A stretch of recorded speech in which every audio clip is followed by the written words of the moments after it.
안녕하세요. 반갑습니다.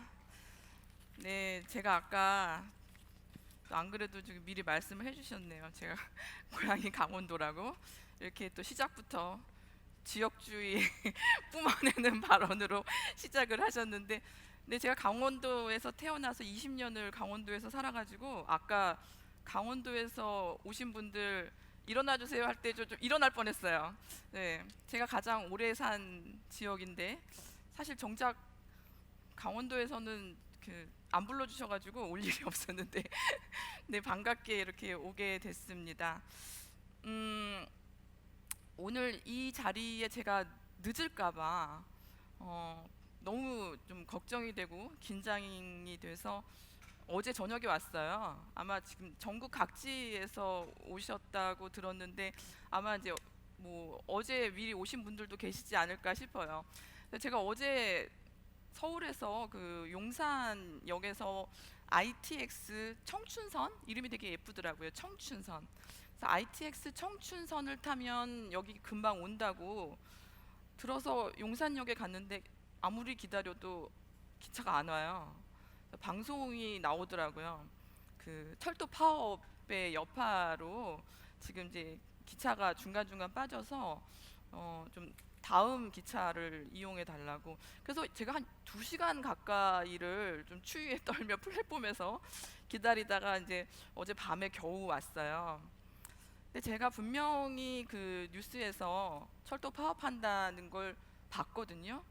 근데 그걸 제가 보고도 제 일상에 직접적으로 영향을 끼치지 않는 문제이다 보니까 보고도 금방 잊어버렸어요. 그래서 내가 파업한다는 걸 보면서도 내 피부에 닿지 않으니까 잊었구나.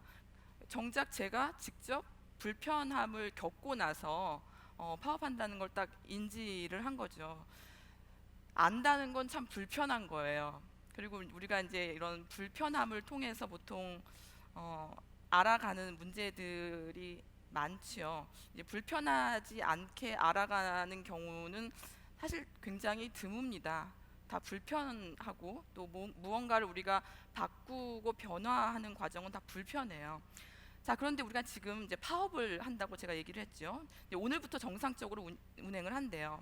자, 파업을 하는데 대체로 이제 파업을 할 때 그 뉴스에서 이런 식으로 나옵니다. 시민들 볼모로 파업, 시민들 발길이 꽁꽁, 시민들 불편. 그래서 뭐 시민들 인터뷰하죠. 뭐 시민들 인터뷰하면서 너무 불편해요. 어쩌고 저쩌고 이제 블라블라 하면서 불편 이제 불편에 우리가 많이 이제 집중을 하고 불편에 초점을 맞추게 됩니다. 정작 파업을 왜 하는지는 열심히 알리지 않고 불편하다는 것에 초점을 맞추게 되죠. 지금 파업을 왜 하고 있죠? 음, 인원 충원과 정규직 기타 이제 그런 이유로 파업을 하고 있죠. 주 52시간 근무를 못 하고 있어요. 과로하고 있잖아요. 많은 노동자분들이 과로하고 있고 지금 인원을 더 충원을 해도 주 52시간이 맞춰지지 않아요. 그 정도로 굉장히 많이 과로를 하고 있는 현실인데 우리는 왜 파업하는가? 왜 파업하지? 이런 문제보다는 여전히 언론에서 또 특히 이제 보수 언론에서는 시민들 볼모, 이 볼모라는 말 단어 하나 굉장히 좀 민감하게 반응할 필요가 있죠. 시민들을 볼모로 파업한다라고 해서 우리는 무엇이 문제인지는 모른 채 나의 불편에만 초점을 맞추도록 좀 만들고 있어요. 저는 주로 이렇게 우리 일상에서 평범한 문제 앞에서 평범한 사람들이 어떻게 차별에 평범하게 참여하는가, 어떻게 우리가 매우 일상적이고 익숙한 방식으로 타인을 혐오하는가, 좀 이런 문제에 관심이 많습니다. 어, 아주 범죄, 흉악한 범죄 행위, 그리고 직접적인 폭력, 아주 뚜렷한 혐오 발언 이런 게 아니어도 매우 평범한 사람들이 평범하게 성실하고 착하게 차별을 하죠. 그런 문제들을 인식할 필요가 있는데 제가 한 2주 전인가요? 뉴스를 보다가 깜짝 놀랐어요. 요즘 초등학생들이 거주지에 따라서 좀 혐오 발언을 한다고 뉴스에 나왔어요. 제가 굳이 그 단어를 이제 옮기고 싶지는 않아요. 뭐 전세에 사느냐, 월세에 사느냐, 뭐 심지어는 빌라에 사느냐, 뭐 임대 아파트에 사느냐를 두고 이제 초등학생들이 무슨 뭐 누구 이런 식으로 이제 그 낙인 찍는 혐오 발화를 한다고 뉴스에 나오는데, 사실 그게 초등학생들이 그냥 하는 게 아니죠. 다 어디서 듣고 하는 거고, 우리 사회가 그만큼 매우 어린 아이들이 누군가를 그렇게 계층에 따라서, 사는 주거지에 따라서 차별적인 발언을 할 정도로 일상에서 혐오가 만연하다는 거예요. 근데 제가 그 뉴스 뒷부분에 학부모 인터뷰를 보면서 그 말이 인상적이었어요. 학부모가 이렇게 말합니다. 그러면 안 되는데 어쩔 수가 없어요. 예. 사실 이게 핵심이에요. 우리 마음속에 있는 핵심. 그러면 안 되는데 나도 어쩔 수가 없어요. 그러면 안 되는 거 알지만 나도 부모다 보니까 어쩔 수가 없어요. 이렇게 말을 하더라고요. 이게 우리의 문제예요. 그러면 안 된다는 걸 알면서 혐오 발언에 참여를 하고 누군가를 무시하고, 정상가족 이데올로기 굉장히 심각하죠. 그래서 정상가족 틀에서 벗어난 아이, 또 거주지에 따라서 임대 아파트냐 뭐 어디냐에 따라서 공간을 분리하고 입구를 분리하고 친구 관계를, 인간관계를 개입해서 분리하고, 이런 일들이 일상에서 굉장히 만연하게 일어나고 있어요. 그렇다면 우리가 그게 과연 아는 것일까? 알지만 어쩔 수 없어요 라고 말을 하는데, 그게 과연 아는 것인지. 지금 이 그림은 16세기의 그림입니다. 주세페 아르침볼도라는 16세기의 그 오늘날은 이제 독일이라고 할 수 있죠. 독일 작가인데 당시 궁정 화가였어요. 어, 궁정에서 당시 이제 사서였고 학자였던 어떤 사람을 이제 그린 거예요. 이제 그 주세페 아르침볼도가 사서를 이런 식으로 표현을 했어요. 사서.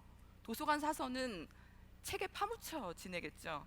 늘 책을 보고 책을 관리하고 책을 읽고, 근데 이 도서관 사서의 모습을 단지 책에 파묻혀 사는 사람이라서 이런 모습으로 그렸을 수도 있지만, 저는 이 그림을 보면 어떤 생각이 드냐면, 내가 안다는 것, 내가 아는 것이 정말로 내가 될 수 있다면, 내가 읽은 것이 그냥 내가 아는 척 하는 게 아니라, 그냥 내 말로 끝나는 것이 아니라 내가 아는 것이 정말 내 몸을 이룰 수 있다면 이런 모습이지 않을까, 이제 그런 생각이 들어요. 우리가 흔히 말과 실천, 언행 일치가 안 된다, 이제 그렇게 말을 하잖아요. 아는 것과 실천하는 것이 분리가 되어서는 안 되는데, 현실적으로 많이 분리가 돼요. 그렇다 보니까 제가 조금 전에 말씀드린 것처럼 알지만 어쩔 수가 없어요. 이제 이런 식으로 합리화를 하죠. 그래서 알지만 어쩔 수 없는 인간이 아니라 정말 아는 것으로, 내가 아는 것으로 정말 나를 이렇게 구성할 수는 없을까? 정말 나를 이렇게 바꿀 수는 없을까? 어렵죠. 어려워요. 그리고 뭐 자칫 모든 걸 다 개인의 탓으로 돌릴 수 있고, 그러자는 이야기는 아닙니다. 우리가 모든 걸 다 개인의 탓으로 돌릴 수도 없고, 나 개인이 세상을 다 바꿀 수도 없어요. 그럴 수는 없지만 적어도 나 자신을 합리화하지는 말고, 어떻게 나 하나라도 세상을 바꾸지는 못해도, 저도 그래요. 세상을 바꾸지는 못해도 적어도 나는 바꿔야 하지 않나. 내가 바뀌고 한 명 한 명이 바뀌면 바꿀 수가 있겠죠. 그래서 저는 이 그림이 16세기 그림인데 당시 그 르네상스 시기의 주류 화풍은 아니에요. 당시에는 이제 이런 그림을 그리지는 않았죠. 굉장히 독특한 아르침볼도의 개성 있는 그림인데, 이 그림 말고 아마도 그 과일이나 채소로 얼굴이 만들어진 그런 그림 보시면 좀 더 익숙하실 거예요. 오늘날에 와서 이제 초현실주의, 20세기 초현실주의 작가들에 의해서 다시 좀 재평가받고 재발굴되고 훨씬 더 과거보다 인기 있는 작가가 되었죠. 당시에는 조금 개성 있고 주류에서 벗어났지만 빛나는 개성은 시간이 흘러도 살아남는 것 같아요. 음, 음, 음, 잠시만요. 제가 지금 조작을 잘 못하고 있나요? 아, 네. 네, 다음 그림을 보시면, 이 그림은 그 언뜻 보면 익숙하시죠? 무슨 그림인지 대번에 아실 수 있으실 거예요. 물론 제가 다 써놓긴 했지만 최후의 만찬이에요. 최후의 만찬. 성경에 나오는 이야기죠. 예수와 12명의 제자 모두 13명이 함께 긴 식탁에 앉아서 최후의 만찬을 하는 자리입니다. 이 그림 구성이 이제 굉장히 유명하기 때문에 계속해서 이어서 뭐 여러 가지 패러디도 많이 있어요. 그런데 익숙한 듯 하지만 어딘가 기존에 보던 최후의 만찬과는 조금 다른 점을 발견하실 수 있으실 거예요. 이 그림은 우리가 흔히 보아왔던 레오나르도 다빈치가 그린 최후의 만찬이 아닙니다. 보다시피 이제 플라우틸라 넬리라는 여성 화가가 그린 그림인데요. 플라우틸라 넬리는 당시 이제 피렌체의 화가로서 르네상스 시대에 드물게 이름이 남아 있는 몇 안 되는 여성 작가예요. 흔히 우리가 르네상스 하면 이제 인본주의, 천재 시대, 그렇죠? 르네상스, 문예 부흥의 시대고, 문예 부흥의 시대지만 누군가에게는 마녀 사냥 당하던 시대가 르네상스 시기이기도 합니다. 여성들은 마녀 사냥 당하던 시대죠. 여러 가지 이유로 대체로 뭐 돈이 많은 그 독신 여성일수록 마녀 사냥 당할 확률이 굉장히 높았습니다. 경제 문제와 다 관련이 깊죠. 레오나르도 다빈치, 미켈란젤로, 라파엘, 우리가 흔히 그 대표적인 그 르네상스 시대의 천재 화가라고 알려져 있어요. 그런데 왜 여성은 없을까요? 이러한 문제 의식에서 출발해서 누군가는 논문을 썼지요. 왜 훌륭한 여성 미술가는 없는가? 진짜 없었을까요? 여성이 왜 없었을까에는 우리가 이제 두 가지 문제가 있어요. 상대적으로 정말 없기도 했고요. 다른 하나는 그나마 있었던 여성들도 기억하지 못한다는 겁니다. 기록에서 없어지기도 하고 또 기록을 발견하지 못하기도 하고 플라우틸라 넬리 같은 경우는 드물게 당시에도 기록이 남아있는 아주 드문 경우예요. 수녀였죠. 수녀였고 화가였고. 그런데 지금 이 그림이 가지는 의미가 뭐냐면 우리가 매우 익숙한 주제, 최후의 만찬, 굉장히 익숙해요. 우리 뭐 종교와 상관없이 뭐 교회를 다니지 않아도 최후의 만찬이라는 주제 굉장히 익숙해요. 그런데 이 익숙한 주제를 당시 여성들은 도전하기가 어려웠어요. 여성 화가도 드물었지만 여성 화가에게는 주제와 소재가 좀 제한되어 있었어요. 종교적인 주제, 거대한 종교적인 주제, 신화, 역사 이런 주제들을 여성들이 좀 다루지 못하도록 사회적 분위기가 형성이 됐고 여성들은 대체로 그래서 초상화를 많이 그렸습니다. 그것도 이제 뭐 왕이나 뭐 귀족 남성에게 가까이 다가가서 초상화를 그리기는 조금 상대적으로 어렵다 보니까 왕비나 아니면 귀족 여성 앞에 다가가서 이제 초상화를 그리기가 더 쉽죠. 아니면 가장 여성 화가들이 가장 쉽게 그릴 수 있는 소재는 바로 자기 자신이었어요. 그래서 르네상스 시대 여성 화가들의 그림 중에는 그나마 자화상이 많습니다. 다 이제 그런 이유가 있죠. 이제 그런 맥락 속에서 미술사도 이제 펼쳐져 왔고요. 이 그림은 플라우틸라 넬리가 그 척박한 환경에서 여성 미술가에게는 상당히 쉽지 않은 환경에서 최후의 만찬이라는 굉장히 이제 거대한 주제에 나름 도전한 작품이에요. 1560년대 16세기잖아요. 21세기 우리는 과연 얼마나 달라졌을까요? 많이 달라졌죠, 물론. 그런데 여러분들 그거 아세요? 작년에 미국에서 최초로 오디세이아 알죠? 그 일리아드 오디세이, 그 호메로스가 쓴 오디세이아를 영어로 지금까지 번역된 책들 중에 여성 번역자가 없었습니다. 오디세이아를 모든 그 영어판은 이제 모든 남성이 번역을 했어요. 작년에 최초로 미국에서 여성 번역자에 의해서 오디세이아가 번역이 되어 나왔습니다. 그러니까 지금도 무슨 뜻이냐면 그 오디세이아가 뭐예요? 모험 서사죠. 영웅, 남성 영웅이 귀환하는 거대한 이제 모험 서사인데 그런 모험이나 아주 큰 그 귀향 서사는 여전히 남성이 다뤄야 한다는 편견이 있기 때문이죠.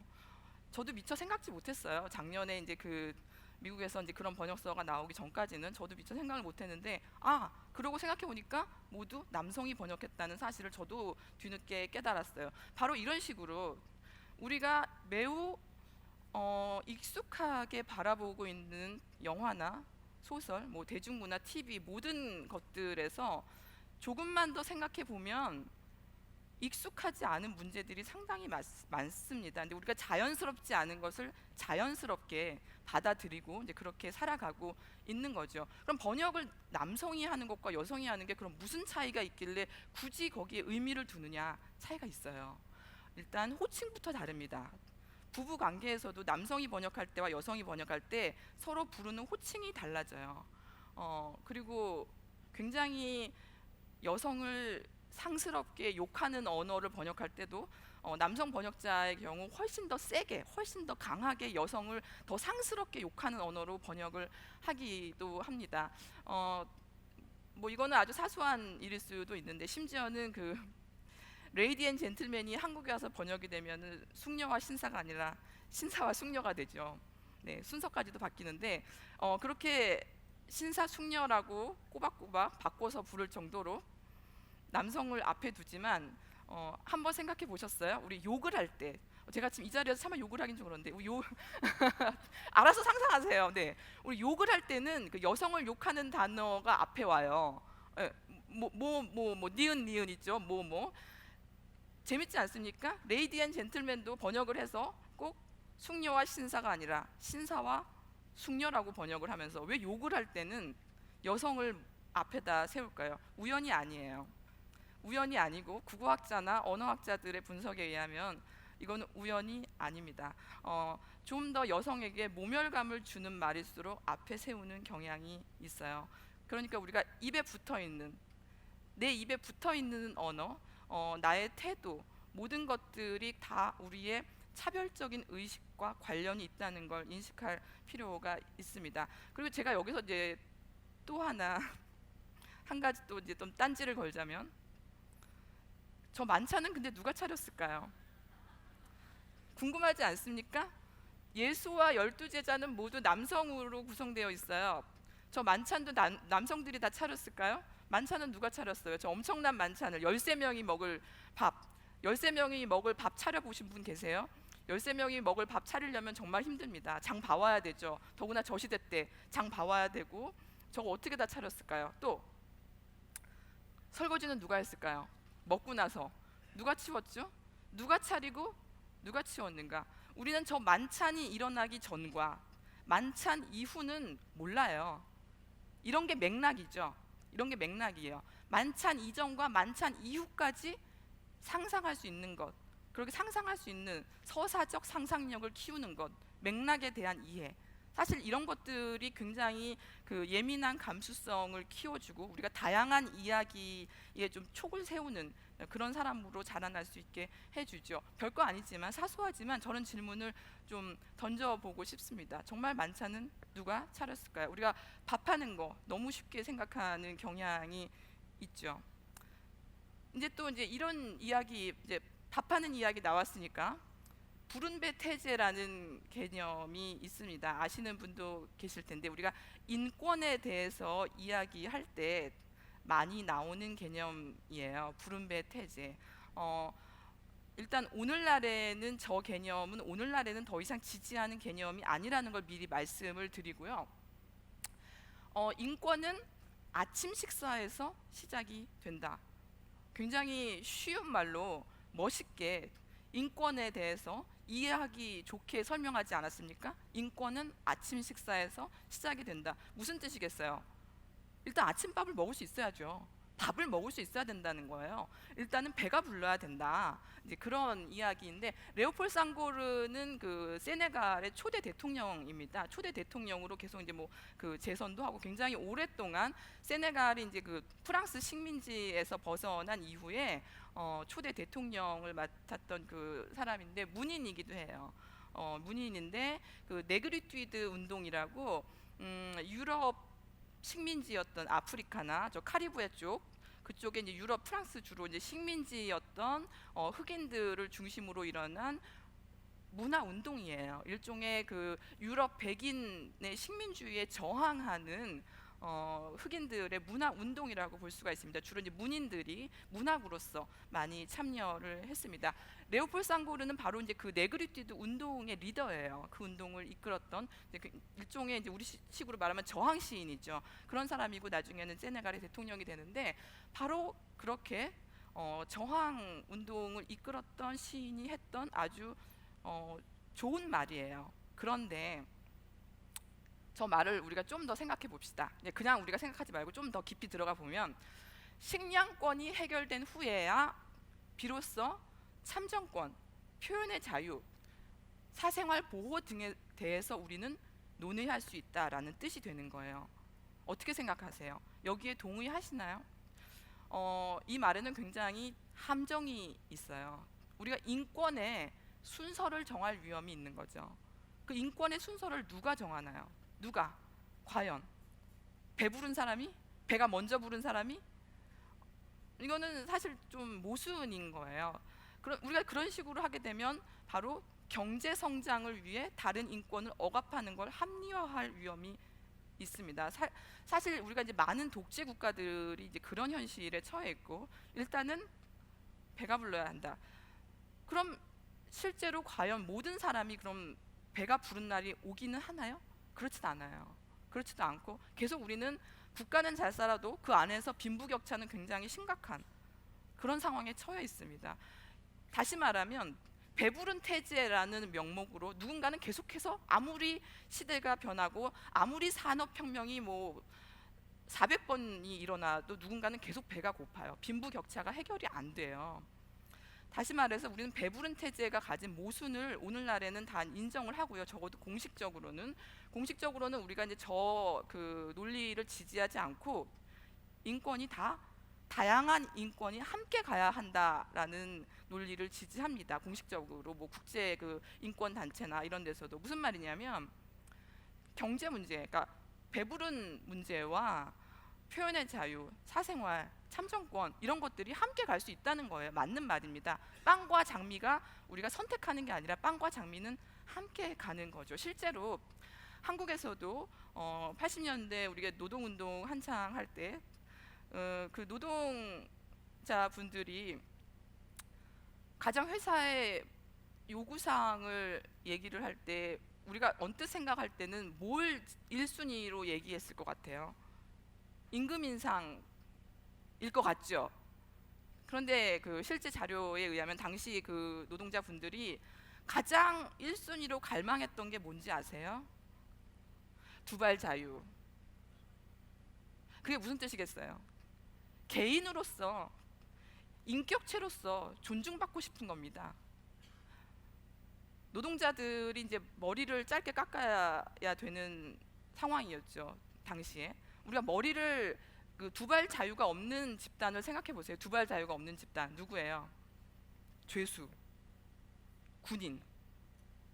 이제 그 청소년들, 학생들은 이제 좀 개선이 됐죠, 많이. 그러니까 뭐 군인이나 죄수 같은, 죄수는 징벌의 의미가 있고, 죄수는 뭐 어떤 그 군인은 그 업무의 특성상 여러 가지 우리가 뭐 더 이상 더 담론이 필요하겠지만, 아무튼 그렇다면 노동자는 왜 당시에 두발 자유가 없었을까요? 그야말로 노동하는 기계로 보는 거지 인격체로 존중받지 못했다는 뜻이잖아요.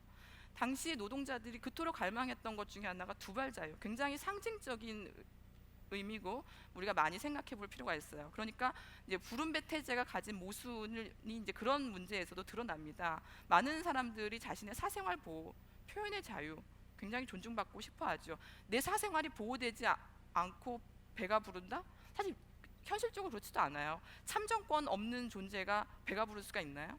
그렇지 않거든요. 그러니까 같은 그 우리가 여러 인권이 다양하게 함께 경합하고 함께 갈 때 오히려 더 상승 효과가 있다는 게 이제 오늘날 우리가 지지하는 논리입니다. 자, 여기서 또 딴지를 걸죠. 그럼 아침 식사는 누가 차립니까?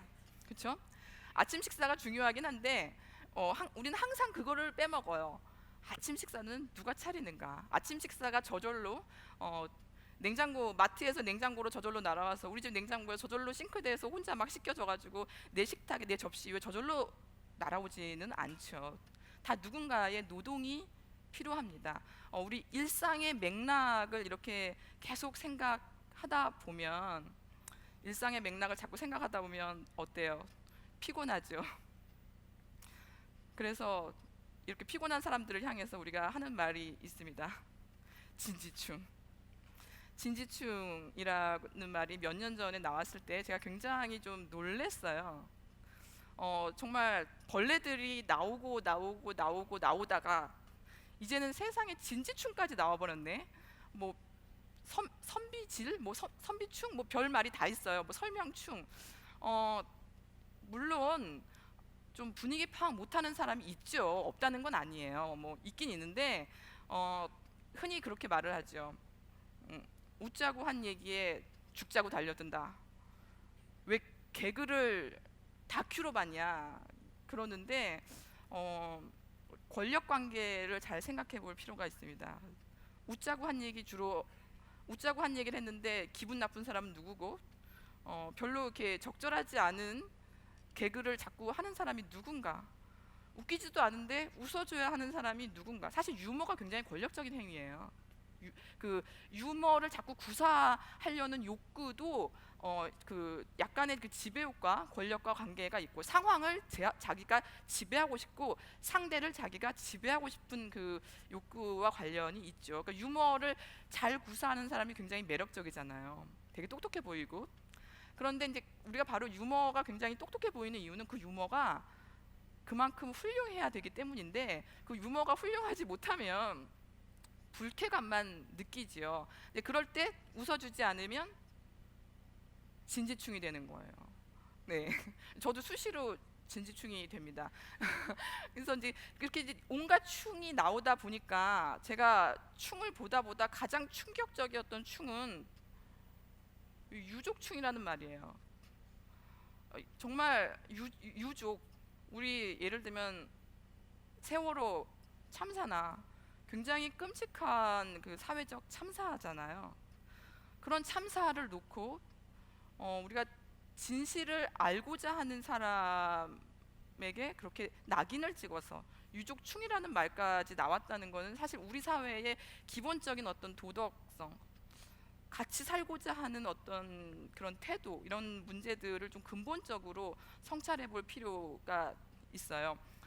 사실 앞서서 장대익 선생님은 굉장히 인간의 배려와 뭐 이렇게 좀 좋게 긍정적으로 좀 이렇게 그래도 침팬지보다는 나은, 예, 그런 사람으로 말했는데 제가 자꾸 너무 좀 절망적인 얘기를 해드리는 것 같아서 조금 갈등이 되는데, 아무튼 우리가 이런 문제를 그래도 알아갈 필요가 있죠. 왜냐하면 실제로 벌어지는 일이고, 이거 다 제가 상상으로 만든 언어가 아니라 실제로 돌아다니는 언어고, 몇 년 전에 그 서울 광화문에서 그 유족분들이 단식 투쟁할 때 옆에서 폭식 투쟁이 있었잖아요. 정말 끔찍한 일이에요. 정말 끔찍한 일이죠. 이제 그렇게까지 이제 그런 상황을 우리가 그냥 가볍게 넘겨서는 안 된다고 생각합니다. 그렇게 사소하고 가볍게 하나하나 넘기다 보면 바로 이렇게 다 우린 다 벌레들이 되어버려요.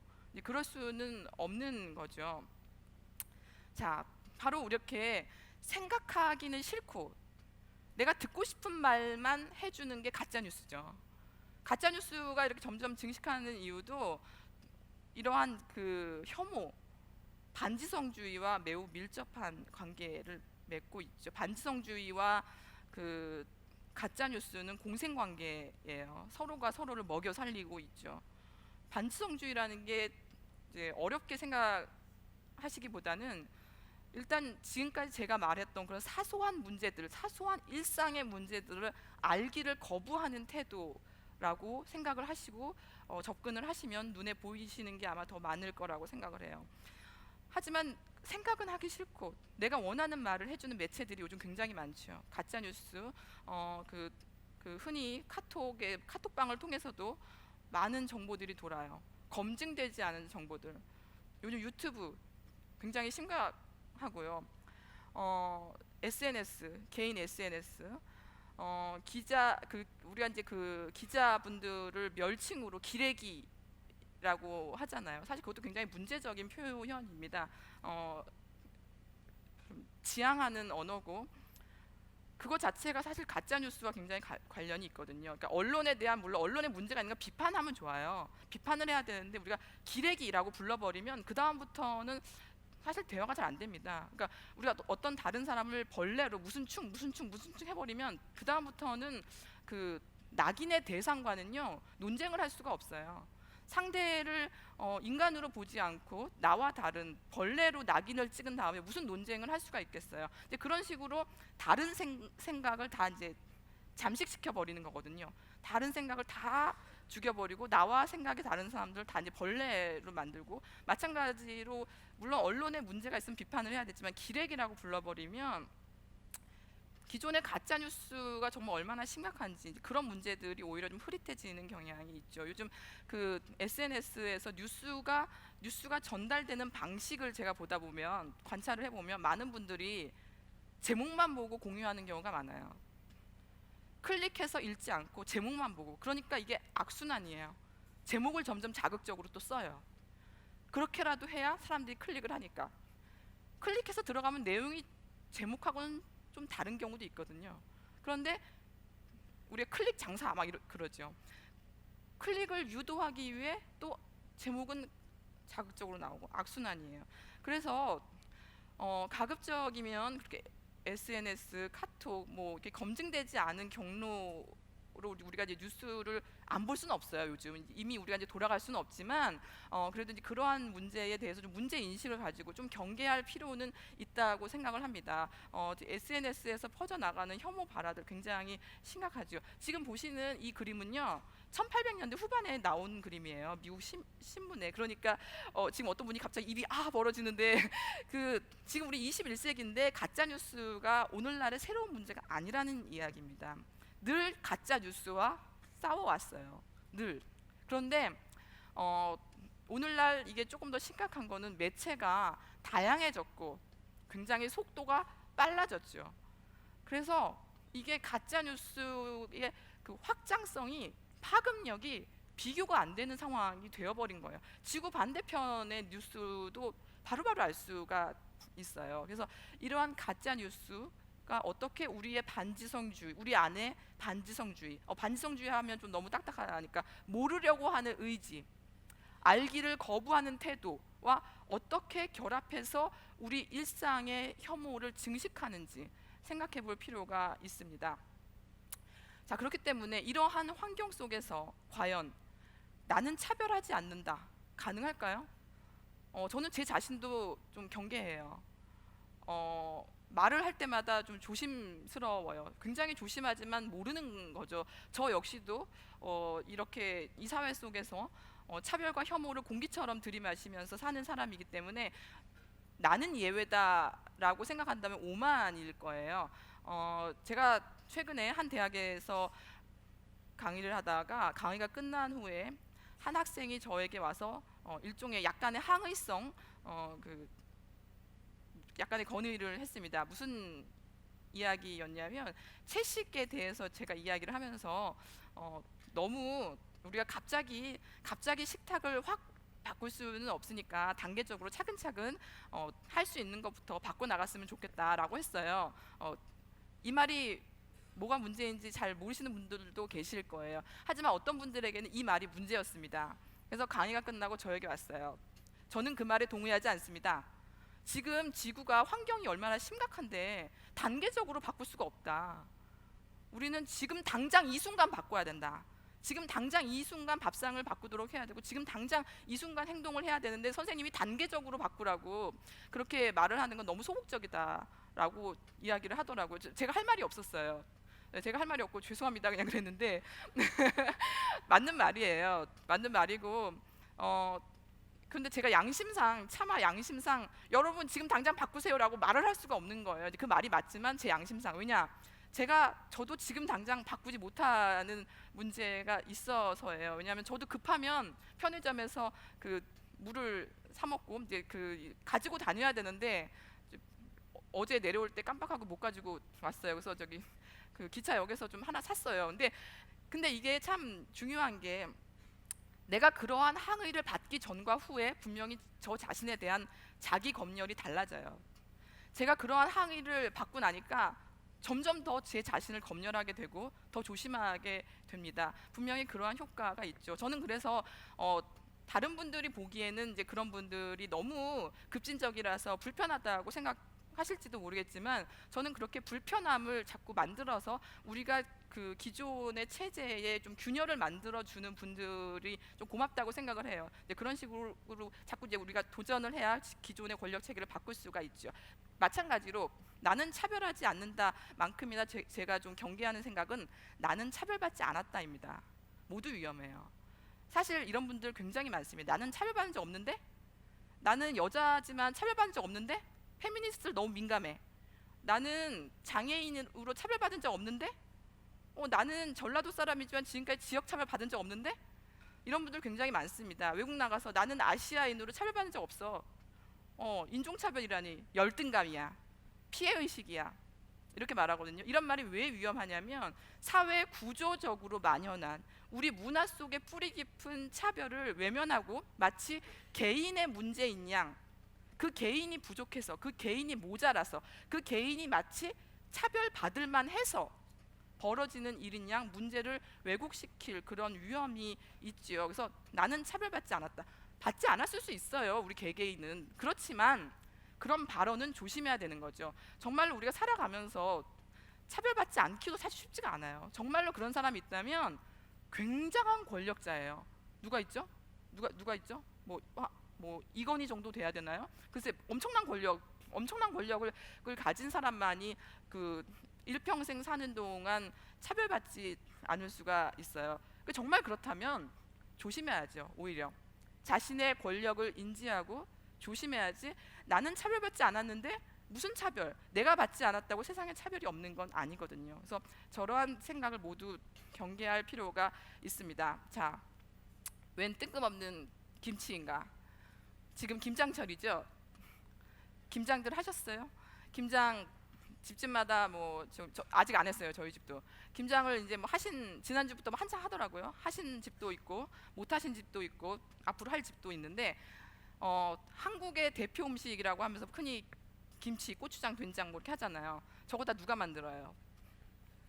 네, 대체로 집안에서 아내나 어머니들이 만듭니다. 네, 똑같이 공부하고 똑같이 잘하지만 특히 이제 결혼이라는 걸 하고 난 이후로 어떤 여성들은 남편의 그 가족에게 가서 김장을 해주고 오죠. 우리 그 반대를 생각할 수 있나요? 그 반대는 잘 생각이 안 돼요. 여기 처갓집 가서 해마다 김장하시는 분 계세요?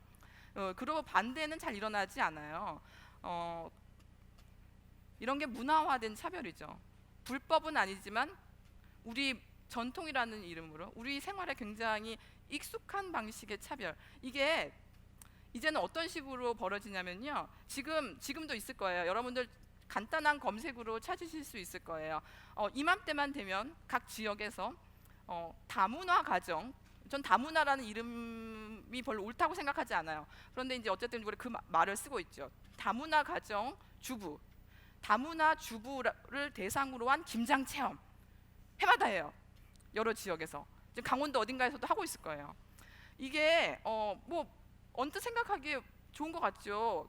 우리 한국에 와서 적응을 돕기 위해 이제 결혼 이주 여성들을 대상으로 한 김장 체험, 그들을 위한 배려인 것 같고 언뜻 좋은 것 같지만 생각을 좀 더 해보면 한국에 대한 문화적 동화 정책이에요, 이거는.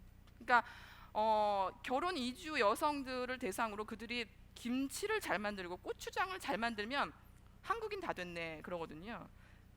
사실 김치 못해도 한국인 상관없거든요.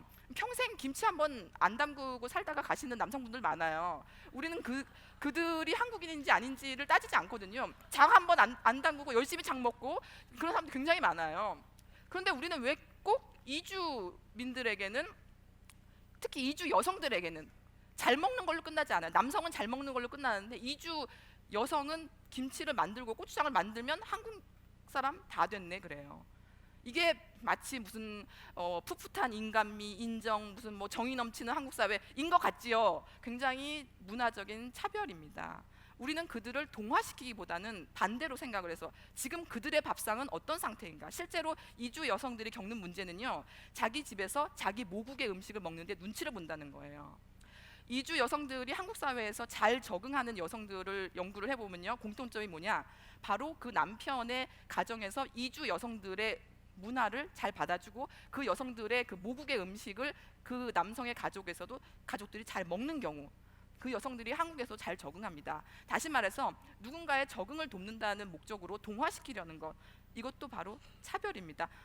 네, 사소한 게 이런 문제들을 파고 들어가다 보면 굉장히 많은 문제에 봉착할 수가 있어요. 불편하지요. 피곤해요. 근데 우리는 불편하고 피곤해야 합니다. 예를 들면 우리가 제가 어릴 때만 해도 장애인, 비장애인이라는 언어보다는 정상인이라는 언어를 썼어요. 지금 우리는 그 말이 얼마나 폭력적인지를 적어도 인지하는 사회에 살고 있습니다. 바로 그렇게 사소한 문제를 사소하지 않게 너무 예민하고 까탈스럽게 생각하는 사람들이 있어서 우리는 언어 하나를 바꿀 수가 있었어요. 여러분들 고속버스에서 휠체어 탄 장애인 보신 적 있으세요? 없으실 거예요. 우리에게 평범한 이동, 대중교통이라고 하지만 누구는 그 대중에서 소외가 되었죠. 휠체어 탄 장애인은 고속버스를 탈 수가 없었는데 그게 올해부터 시범 운영이 됩니다. 이제 올해부터 됐어요. 올 여름부터 이제 시범 운행 됐고, 이제 겨우 그걸 하기 위해서 장애인 단체에서 십수년을 싸웠어요. 우리에게는 너무나 평범한 일상이 누구는 엄청나게 오랜 시간 동안 엄청난 투쟁을 거쳐서 겨우 이제 한 걸음 뗄 수 있게 된 겁니다. 바로 그렇게 사소한 일상을 사유하는 것만으로도 매우 혁명적인 변화를 이끌어낼 수가 있어요. 아이들이 쓰는 크레파스 하나, 저도 어렸을 때 살색이라고 썼습니다. 살색. 지금 우리는 더 이상 그거를 살색이라고 말하지 않아요. 물론 습관적으로 아직도 그런 말을 하는 사람이 있지만 적어도 공식적으로는 살구색이죠. 우리가 그 살구색을 살색이라고 하면 흑인들은 살이 아닌가요? 검은 피부는 살이 아닌가요?